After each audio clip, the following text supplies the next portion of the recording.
पत्र 3:10 पासून ते 15 पासून झालेल्या देवाच्या अनुग्रहाच्या मानाने कुशल कारागिरीच्या पद्धतीप्रमाणे पाया घातला आणि दुसरा त्यावर इमारत बांधित आहे.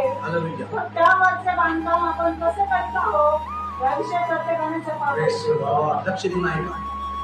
येशू शिवाय जो पौल जो म्हणत आहे की मी पाया घातला, पाया काय पौलानं स्वतःचं चरित्र सांगून, स्वतःचं जीवन सांगून, या स्वतःची मेहनत सांगून पाया घालत नाही. हालेलुया. पौलाने जी सेवा केली, पाया घातला. काय म्हणत आहे की येशू ख्रिस्ताचं वधस्तंभ त्यानं गाजवलं. मला वधस्तंभ. आज तुम्हाला तुमच्या जीवनामध्ये येशूची माहिती असणं गरजेचं आहे. तुम्ही प्रभू ईश्वर विश्वास का ठेवला? होय होय, ते सांगत होते म्हणून ठेवला. ते म्हणले होते या तुमचा रोग बरा होता, ते म्हणले होते या तुमचा नवरा कामाला जाईल म्हणून मी आलते. मला येशून काही देणं घेणं नाही, या येशूची मला माहिती नव्हतं. या तुमच्या लेकरांचे लग्न होते म्हणून मला कोणी तर सांगितले म्हणून मी बी गेले. की पायाचा तुम्हाला सांगितलंच नाही पाया काय आहे.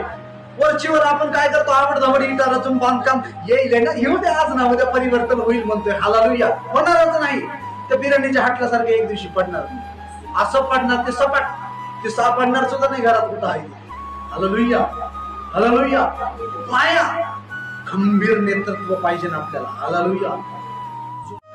हालेलुया.